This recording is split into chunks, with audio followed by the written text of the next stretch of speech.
Para el caballero a mi derecha, 137 millones de dólares por una.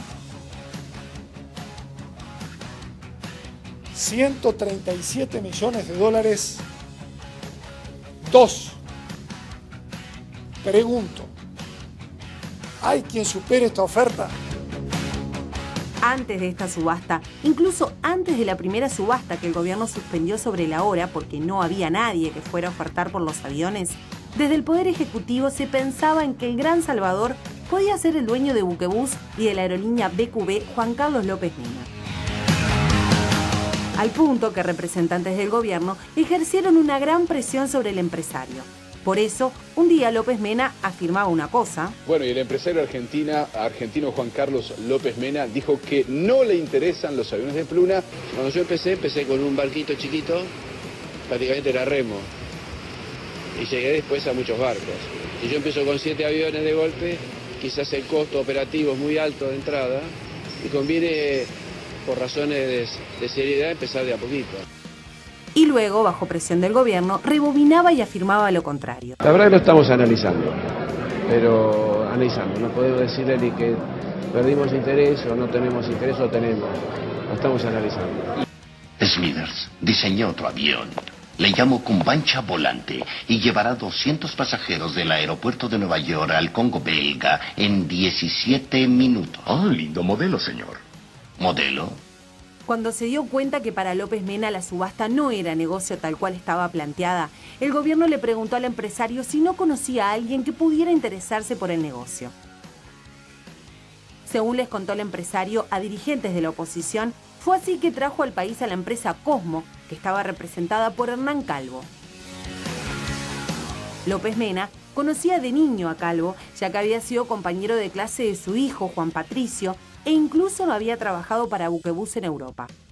Para el caballero, 137 millones de dólares, 3, vendido. Con el martillazo y a pesar de que el gobierno sabía cómo se había procesado todo, en filas del oficialismo se comenzaron a cometer una serie de omisiones y patinadas que tiñeron de sospechas un negocio donde, hasta el momento, nadie ha podido demostrar ninguna ilegalidad. Uno de los asuntos que desde el comienzo generó dudas y sobre el que la oposición preguntó una y otra vez fue el aval de 13,6 millones de dólares que el Banco República dio para que Cosmo se presentara a la subasta. El gobierno defendió la concesión de ese aval, pero el senador Pedro Bordaberry acusa al Banco República de haber violado normas del Banco Central por no controlar de dónde venían los fondos. Boston Seguros, que puso la garantía, es una empresa que trabaja para empresas de López Mena, según informó el diario El País. Luego, se empezaron a conocer antecedentes de dudosa calaña de algunos directivos de Cosmo, una empresa con un patrimonio de 6 millones de dólares que vino a este rincón del mundo a concretar un negocio de 137 millones de dólares. Pero si bien la empresa emitió un comunicado diciendo que se llevaría los aviones para arrendarlos en Europa del Este, el diario El Observador publicó una foto que estalló en la opinión pública como una granada de fragmentación.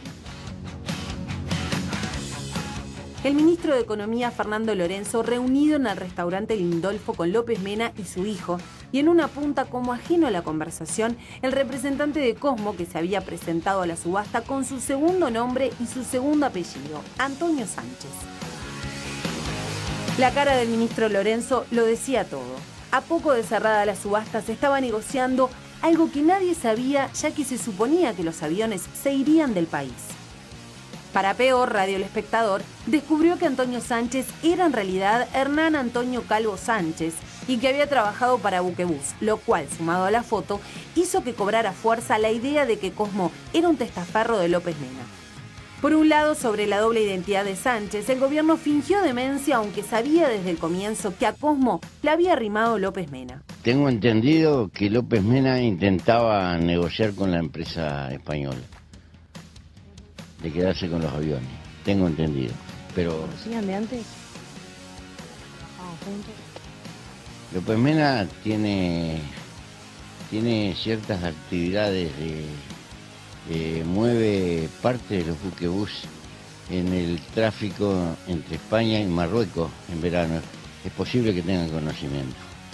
Por otro lado, intentó justificar que Sánchez, que es argentino y no español, usara su segundo nombre. El ministro de Transporte y Obras Públicas, Enrique Pintado, manifestó que no es delito usar el segundo nombre y el segundo apellido, en referencia a lo que ha circulado en la prensa en las últimas horas, de que Hernán Antonio Calvo Sánchez habría utilizado su segundo nombre Antonio y su segundo apellido Sánchez en la subasta de los aviones de Pluna. Creo que eso no es delito, usar el apellido que se quiera. Son costumbres.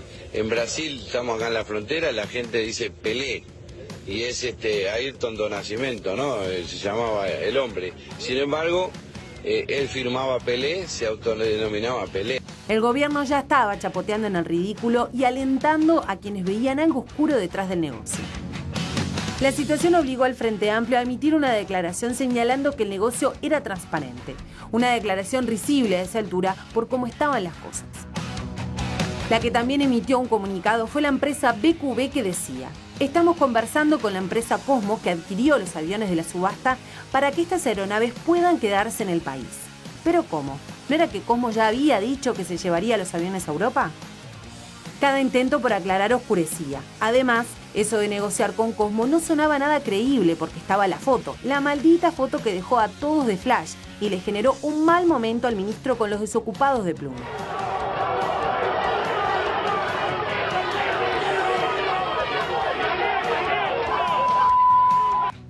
En un intento por ordenar esta desprolijidad, López Mena convocó a los líderes de la oposición para aclararles que él había intentado dar una mano trayendo a Cosmo, pero que no era parte de otro negocio. Por otro lado, el empresario se reunió con Mujica para reiterarle la misma propuesta que le había hecho mucho antes de la subasta: arrendar aviones de Pluna, pero a cambio de quedarse con todas las frecuencias. Más de una semana después de la subasta, el gobierno salió a dar la cara y los ministros Pintado y Lorenzo intentaron aclarar lo que ya parecía imposible de aclarar porque solo había oscuridad por todas partes. Las cosas empezaron a oler peor cuando se venció el plazo que Cosmo tenía para pagarle unos $800.000 de comisión a los rematadores y no pagó. Hoy, directivos de Cosmo dijeron al diario El País desconocer a Hernán Calvo como su representante. Y aunque el gobierno, una vez más, prefirió callarlo, el semanario Búsqueda informó que Cosmo ya le transmitió al gobierno que no vendrá a pagar los $137 millones. Es decir, que no quieren los aviones. Es decir, que el gobierno, una vez más, se salió de pista con el tema Pluna y quedó muy mal parado en lo que pareció más una comedia de enredos que una negociación por un asunto más que serio. Vendido. Mamarracho, mamarracho.